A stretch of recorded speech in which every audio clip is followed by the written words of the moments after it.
Starting with the great name of Allah, who is the most gracious and the most merciful. Assalamu alaikum wa rahmatullahi wa barakatuh. Students, hope that you have enjoyed Eid, and this is our lecture after the Eid vacations, and it's time to restart our online lecture series. We decided to start these lectures on Zoom, but there are some problems, some complications, and after these problems are solved, then we again start our lectures on Zoom. So, our today's topic is respiratory disorders. We have discussed up to the topic inhalation, exhalation, these both process. There are some practicals related to these topics, and inshallah. There are more two lectures after this lecture. There are more two lectures of this chapter. This is not very large, lengthy chapter. After these two lectures, we'll discuss the practicals related to this chapter and exercise with exercise also. Okay. Okay. Bismillah ar Rahim. Our today's topic is respiratory disorder. Before we start this topic, respiratory disorder, we are left with a question that which is above that topic. What part of our blood transport oxygen from lungs to the cells of the body? हमें ये तो पता है कि जो lung से जो है वो पल्मोनरी आर्टरीज और वैन्स जो हैं वो लेके आती हो जाती हैं, जो है वो आर्टरीज और वैन्स जो हैं वो ब्लड ट्रांसपोर्ट करती हैं. बट जो ऑक्सीजन होता है वो आपको पता है हमारे जितने भी सेल्स हैं उनको ऑक्सीजन चाहिए. ठीक है, तो अगर किसी भी पार्ट को, हमारे बॉडी के किसी भी पार्ट को ऑक्सीजन नहीं मिलेगी तो वो जो है वो आपको पता है वो ब्लूइश हो जाता है. ठीक है, मैंने आपको याद होगा, आप लोगों को एक चाइल्ड की पिक्चर दिखाई थी जिसको कहते हैं ब्लू बेबीज़. जब बच्चे पैदा होते हैं तो उनका कलर जो है वो ब्लू हो जाता है. आई थिंक मैंने आपको दिखाई थी.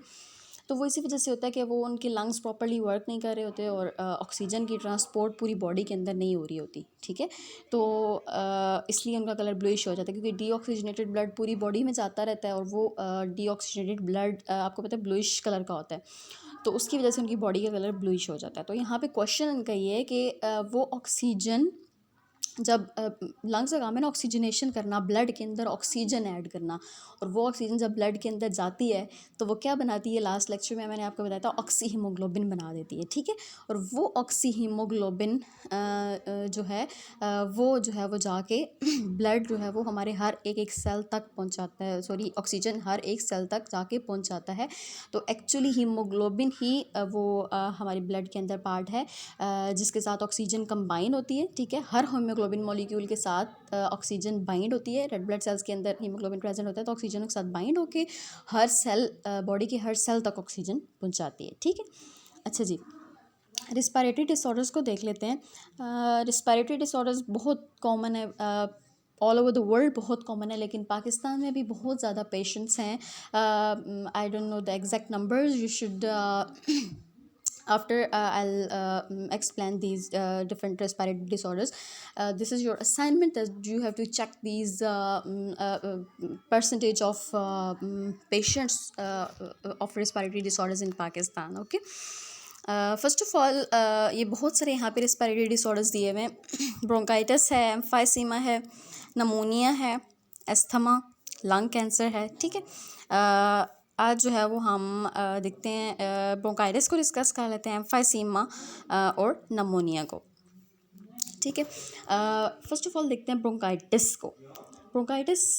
ब्रोंकाइटिस ये दो वर्ड से निकला है. सबसे पहले तो आप ये देख लें कि टिस का वर्ड जहाँ पर भी आता है ना, उसका मतलब होता है इन्फ्लेमेशन. ठीक है, टिस मीन्स इन्फ्लेमेशन. जिस तरह आपने देखा होगा कि अक्सर वो हेपेटाइटिस, हाँ हेपेटाइटिस बहुत कॉमन है, hepatitis A B C D. तो हेपेटाइटिस वो लिवर की इन्फ्लेमेशन होती है. ठीक है, तो अगर किसी, जिस तरह आर्थराइटिस होता है तो वो बोन्स की इन्फ्लेमेशन होगी. इसी तरह ये है ब्रोंकाइटिस, मीन्स कि आपका जो रिस्पायरेटरी सिस्टम में ब्रोंकाई हैं, जो ट्रकिया होता है वो दो पार्ट्स में डिवाइड होता है ना, तो उसको कहते हैं ब्रोंकाई. तो ब्रोंकाई की उन ब्रोंकाई को ट्यूब्यूल्स भी हम कहते हैं. ठीक है, उनकी जब इन्फ्लेमेशन हो जाती है तो उसको कहते हैं ब्रोंकाइटिस. और इन्फ्लेमेशन एक्चुअली टिस का तो मतलब हो गया इन्फ्लेमेशन। और इन्फ्लेमेशन होता क्या है ये भी आप लोग नोट कर लो। इन्फ्लेमेशन की जब हम बात करते हैं तो 3 वर्ड्स आप ये ध्यान में रखो, रेडनेस, स्वेलिंग, उसके अलावा इचिंग। रेडनेस, स्वेलिंग और इचिंग, ये 3 वर्ड्स जो हैं वो एसोसिएटेड हैं टू इन्फ्लेमेशन।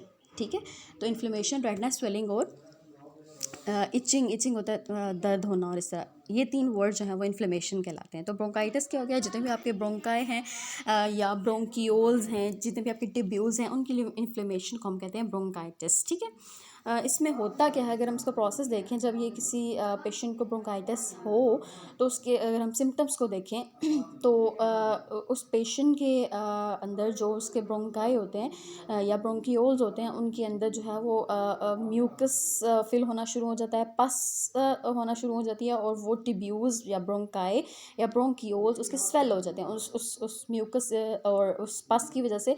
उसके जो ब्रोंकाई होते हैं वो स्वेल हो जाते हैं या ब्रोंकियोल्स। ठीक है, तो उसकी वजह से स्वेलिंग हो जाती है। जब स्वेलिंग होती है और बीच में पस भी होती है तो बीच में सरफेस एरिया कम रह जाता है, और उसकी जो ट्यूब्स होती हैं वो नैरो हो जाती हैं फॉर गैशियस एक्सचेंज। ठीक है, और कॉजेटिव एजेंट अगर देखें हम ब्रोंकाइटिस का, तो मोस्टली जो है वो वायरसेस कॉज करते हैं इसको, बैक्टीरिया कॉज करते हैं, या फिर अगर आप जो सिगरेट स्मोक होता है वो भी जो है वो ये, या टोबैको स्मोक जो होता है वो भी ब्रोंकाइटिस कॉज कर सकता है।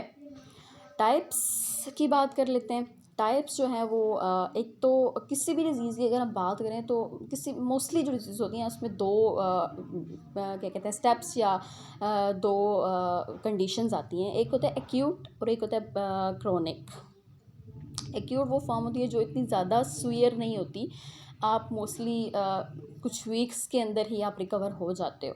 ठीक है, और क्रोनिक ऐसी फॉर्म होती है कि जब बहुत ज़्यादा सीवियर कंडीशन हो जाती है बंदे की, बिल्कुल लास्ट स्टेज पे जो है वो बंदा आ जाता है। जिस तरह अगर आज कोरोना की बात कर लेते हैं कि फॉर एग्ज़ाम्पल अगर इसको सिम्टम्स अभी कफ स्टार्ट हुई है या उसको जो है वो फ्लू स्टार्ट हुआ है किसी भी पेशेंट को, और वो कुछ वीक्स में उसने प्रिवेंटिव मेयर्स जो हैं वो सारे किए, तो वो कुछ वीक्स में जो है वो क्योर हो गया उसका कोरोना वायरस। ठीक है, तो वो एक्यूट फॉर्म होगी। ठीक है, तो अगर उस डिज़ीज़ की सारे सिम्टम्स अपीयर हो जाते हैं और वो बिल्कुल लास्ट स्टेज पे जो है वो पहुंच जाता है, तो उसको हम कहेंगे क्रोनिक। इसी तरह ब्रोंकाइटिस की भी एक एक्यूट फॉर्म है जिसमें पेशेंट 2 वीक्स तक तकरीबन जो है वो रिकवर हो जाता है, और उसको उसके उसके ब्रोंकाई या उसके ब्रोंकियोल्स को कोई परमानेंट डैमेज नहीं होता। नॉर्मली वो भी बिल्कुल अपनी ओरिजिनल जिस तरह उनकी शेप या उनका कंडीशन होती है उसमें आ जाते हैं। लेकिन जो क्रोनिक ब्रोंकाइटिस होती है उसमें जो ब्रोंकियोल्स होते हैं वो बहुत ज़्यादा उनके अंदर इन्फ्लेमेशन हो जाती है, और मंथ्स इवन के 2 ईयर्स भी लग सकते हैं, कभी कभी ज़्यादा भी लग जाते हैं। ठीक है, तो अगर प्रिवेंटिव मेयर्स जो है वो किए जाएं तो वो क्रोनिक फॉर्म से बचा जा सकता है। ठीक है, ये प्रिवेंटिव मेयर्स में आ जाएगा। इसके सिम्टम्स में अगर हम देखें तो कफ़, ठीक है, माइल्ड वीजिंग, वीजिंग भी कफ़ के साथ जो आपका रेशा वगैरह जो खर खर की आवाज़ आती है ना उसको वीजिंग कहते हैं। फीवर, बुखार, उसके बाद चिल्स, चिल्स होता है जो आपको बुखार में ठंडक लगती है, आपको सर्दी लगती है। ठीक है, तो वो सर्दी वाला बुखार जिसको कहते हैं। शॉर्टनेस ऑफ ब्रेथ, आपका सांस बहुत ज़्यादा फूलता है जब आप कोई भी काम करते हो, काम करते हुए जो आपका सांस फूलना शुरू हो जाता है, तो ये सारे सिम्टम्स हैं ब्रोंकाइटिस के। सेकेंड वन हमारे पास आ जाता है respiratory disorder, emphysema. Emphysema bronchitis से किस तरह डिफरेंट है, इसमें इन्फ्लेमेशन प्रॉपरली नहीं होती, लेकिन जस्ट जो आपके एल्वियोलाई है ना, एल्वियोलाई हमने पढ़ा था ये सैक लाइक स्ट्रक्चर्स हैं, आगे जो ब्रोंकियोल्स आगे फर्दर डिवाइड होते हैं। ब्रोंकाई पहले ट्रकिया ब्रोंकाई में डिवाइड होता है, 2 ब्रोंकाई में, वो दोनों लंग्स में इंटर होता है। उसके बाद जो है वो आगे ब्रोंकियोल्स, फिर एल्वियोलर डक्ट्स, और फिर जाके जो है वो एल्वियोलाई होते हैं हमारे लास्ट पे। ठीक है, जिनके हमने डिस्कस किया था कि उसके साथ ब्लड कैपिलरीज वगैरह होती हैं और उससे गैशियस एक्सचेंज होता है। ठीक है, ये आपको यहाँ पे डायग्राम में नज़र भी आ रहा होगा एल्वियोलाई। तो एम्फाइसीमा में एक्चुअली क्या होता है कि जो आपके एल्वियोलाई होते हैं ना, एल्वियोलाई की वॉल्स बिल्कुल डिस्ट्रॉय हो जाती हैं। ठीक है, एल्वियोलाई की वॉल्स, और वो एल्वियोलाई स्वेल भी हो जाते हैं, ठीक है, स्वेल भी हो जाते हैं, लेकिन उसकी वॉल्स जो हैं वो बिल्कुल नॉर्मल नहीं रहती बल्कि डिस्ट्रॉय हो जाती हैं ऑब्वियसली। जब हालांकि आपको पता है जो चीज़ बड़ी होती है ना, फॉर एग्जांपल हमने वो एक ब्लॉक्स वाला वो डिस्कस किया था कि कोई चीज़ बड़ी है तो उसके पीसेस नहीं हैं, ठीक है, पीसेस नहीं हुए हुए एज़ कम उस बड़ी चीज़ के कंपैरिजन में अगर हम कोई उतनी ही चीज़ देखें जिसके पीसेस हुए हुए और वो छोटे छोटे पीसेस में डिवाइड हुई हुई हो तो उसका सरफेस एरिया ज़्यादा हो जाता है। तो ये हालांकि ये सैक्स बड़े होते हैं, ठीक है, लेकिन उसका सरफेस एरिया कम हो जाता है, उसके जो ट्यूब्यूल्स बने हुए होते हैं ना, जिस तरह आपको ये जो एम्फेसिमा की ये डायग्राम आपको नज़र आ रही होगी। आप देखो जो फर्स्ट डायग्राम है उसमें ये नॉर्मल है, ठीक है, नॉर्मल दिखा रहे हैं। जो ये कंडीशन है ये नॉर्मल नहीं है, इसमें हालांकि ये जो एल्वियोलाई हैं ये स्वेल हुए हुए, तो ये ट्यूब्यूल्स इसके कम हो गए हैं, ठीक है, यहाँ पे ये ट्यूबुलर स्ट्रक्चर ज़्यादा था तो ये चीज़ बड़ी हो गई है, तो इसका सरफेस एरिया भी यहाँ पे कम हो जाता है, तो गैशियस एक्सचेंज के लिए इसका सरफेस एरिया कम रह जाता है। और जब जिस पेशेंट का एम्फाइसीमा हुआ होता है, जब वो सांस लेता है, मींस कि इनहेल और एक्सहेल करता है, एक दफ़ा वो इनहेल तो कर लेता है ऑक्सीजन को या एयर को, तो जब वो एक्सहेल करने लगता है तो वो प्रॉपरली गैशियस एक्सचेंज हो नहीं पाता और वो प्रॉपरली एक्सहेल नहीं कर पाता वो पेशेंट, ठीक है, तो वो कुछ एयर जो है वो उसके लंग्स के अंदर ही ट्रैप हुई रह जाती है, एल्वियोलाई के अंदर ही रह जाती है, तो उसकी वजह से जो है वो बहुत सारे क्या कहते हैं, एल्वियोलाई जो होता है वो स्वेल भी हो जाता है और उसकी वॉल्स बिल्कुल जो है वो इस एयर की वजह से डिस्ट्रॉय हो जाती हैं, जो एयर उसके अंदर ट्रैप हो जाती है। और ब्रोंकाइटिस की अगर हम बात करें तो वो मोस्टली जो है वो जो ओल्ड एज पर्सन्स होते हैं उनमें ज़्यादा होता है। वैसे भी आप देखो जब एजिंग का प्रोसेस होता है तो बहुत सारी डिजीज़ हो जाती हैं, मोस्टली आपने देखा होगा रिस्पायरेटरी डिसऑर्डर्स जो होते हैं वो ओल्ड एज पर्सन्स में होते हैं, ठीक है, तो ये जो एम्फाइसीमा है ये भी मोस्टली 45 तक के एज के जो पर्सन्स हैं उनको ये एम्फाइसीमा हो जाता है मोस्टली। एजिंग के साथ साथ आपने देखा होगा कि डायबिटीज़ भी हो जाता है, ओबेसिटी भी हो जाती है, उसके साथ साथ बहुत सारी डिजीज़ होती हैं, ठीक है, और ये एम्फाइसीमा भी उनमें से एक है, most common in old age persons.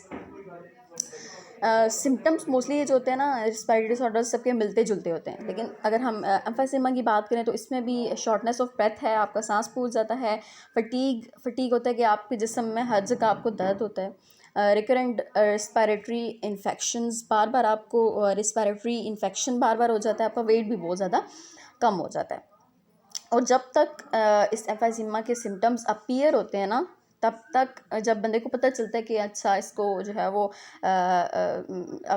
इसके सिम्टम्स ज़ाहिर होना शुरू होते हैं, तो उस टाइम तक 50 to 70% उसके एल्वियोलाई और उसके लंग टिश्यूज़ डैमेज हो चुके होते हैं, ठीक है, और ऑब्वियसली जब लंग टिश्यूज़ डैमेज हो जाएंगे, एल्वियोलाई डैमेज हो जाएंगे तो गैशियस एक्सचेंज तो एल्वियोलाई के ऊपर ही कैपिलरीज होती हैं, वहीं से गैशियस एक्सचेंज होता है, तो वो जब पूरी बॉडी के अंदर ऑक्सीजन सही तरह से नहीं पहुंचेगी तो वो बहुत ज़्यादा फिर सीरियस कंडीशन हो सकती है इससे, ठीक है।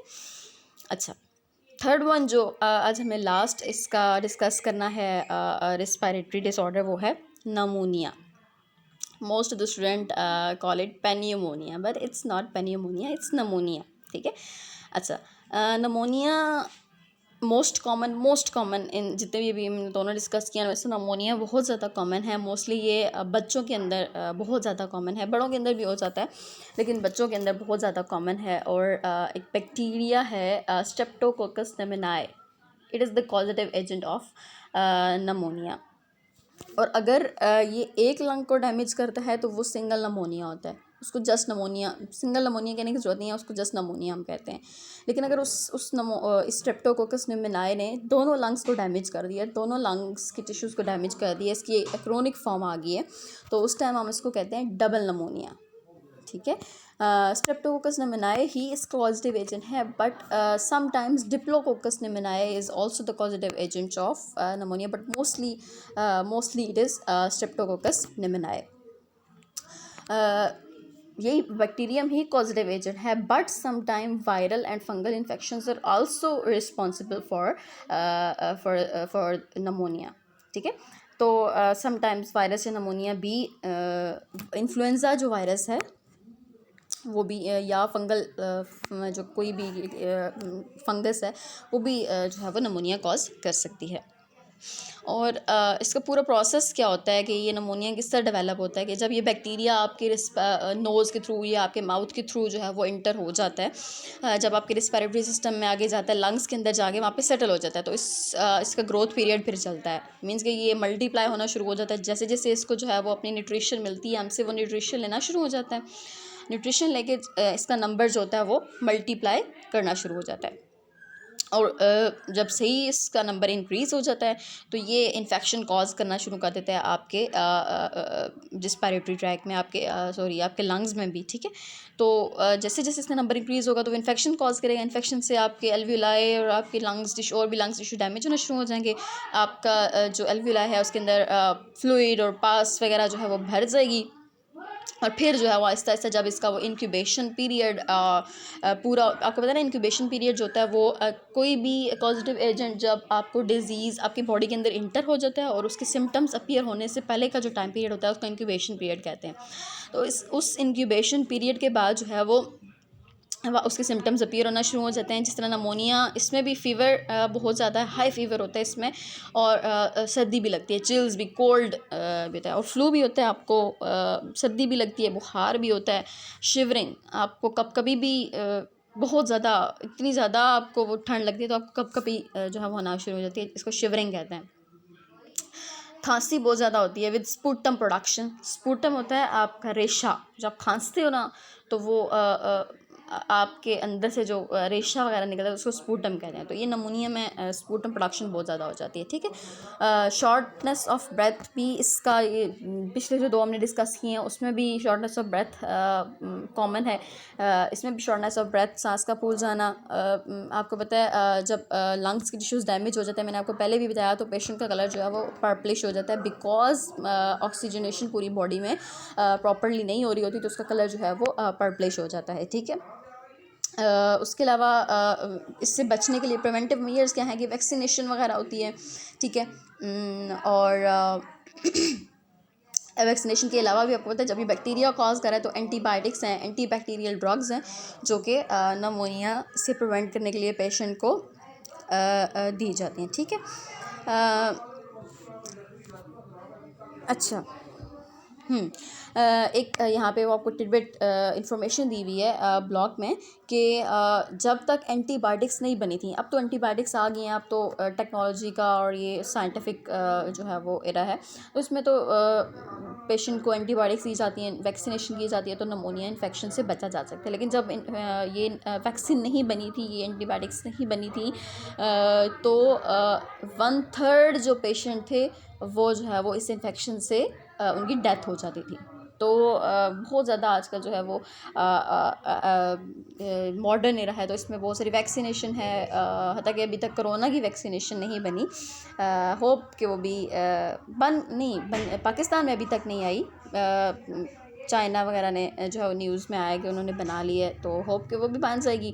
तो इस रिस्पिरेटरी आपका ये कोर्स जो है वो पुराना है, तो न्यू कोर्स जब आएगा तो उसमें यहाँ पे आप लोग जो है वो आपके बाद आने वाले जो है वो, आप तो अब ये पढ़ रहे हो, आपके बाद आने वाले जो है वो यहाँ पे कोरोना को भी इसमें डालेंगे रिस्पिरेटरी इन्फेक्शन में।